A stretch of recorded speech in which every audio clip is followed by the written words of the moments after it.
rahasia itu bernama PHBS.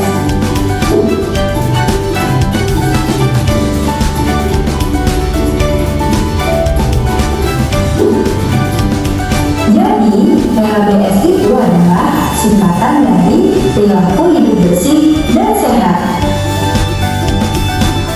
Perilaku hidup bersih dan sehat itu adalah kebiasaan yang bisa kita lakukan sehari-hari yang bisa bikin badan kita jadi sehat, lingkungan menjadi bersih, dan kita bisa terhindar dari berbagai macam penyakit. Jadi itu tadi video tentang hidup bersih. Jadi apa manfaat kita melakukan hidup bersih? Apa tadi? Terhindar dari penyakit. Oke, sekarang dijelaskan. Dan nanti Ibu akan memberikan kalian pertanyaan. Tolong jawab ya, dan tolong didengarkan.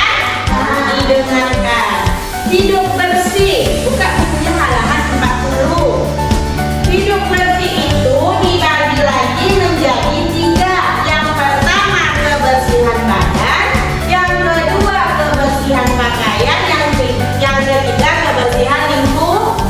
Yang pertama Ibu jelaskan tentang kebersihan badan. Kebersihan badan harus selalu dijaga. Kebersihan badan tanggung jawab diri sendiri. Kebersihan badan meliputi seluruh bagian badan. Jadi kebersihan badan itu seluruh badan kita ini harus kita bersihkan. Itu adalah tanggung jawab siapa membersihkan badan? Diri sendiri. Oke. Yang kedua yaitu kebersihan pakaian. Anak soleh berpakaian bersih dan rapi. Pakaian perlu dijaga kebersihannya supaya terhindar dari najis. Pakaian kotor harus segera dicuci. Cucilah pakaian dengan sabun cuci. Oke. Jadi pakaian yang sudah kotor jangan digunakan lagi. Segera cuci dengan sabun cuci. Setelah dicuci diapain? Dijemur. Setelah dijemur diapain? Diangkat. Setelah diangkat diapain? Disetrika biar rapi dan bersih. Oke. Yang ketiga yaitu kebersihan lingkungan. Lingkungan harus dijaga kebersihannya. Kebersihan kamar tanggung jawab pemilik kamar. Hidup bersih menghindarkan kita dari penyakit gatal gatal maupun demam berdarah. Oke. Ini contohnya lingkungan sekolah. Lingkungan sekolah itu kebersihannya tanggung jawab siapa? Tanggung jawab siapa? Warga sekolah. Kalau tanggung jawab kelas, kebersihan kelas siapa yang tanggung jawab? Tanggung jawab kelas masing.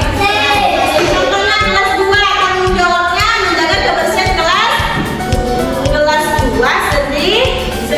Oke.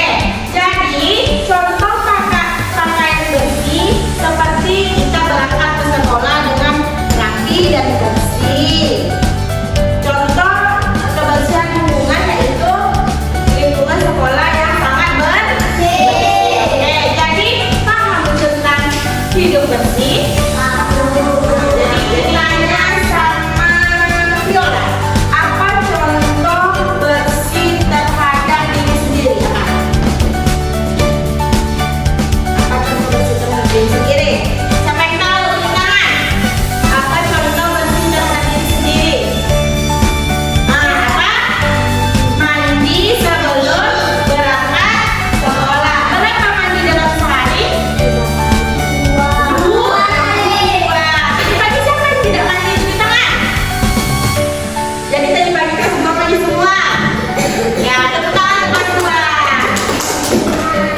Mandi sungai. Oke, lebih bagus, lebih segar kalau mandi sungai ya kan?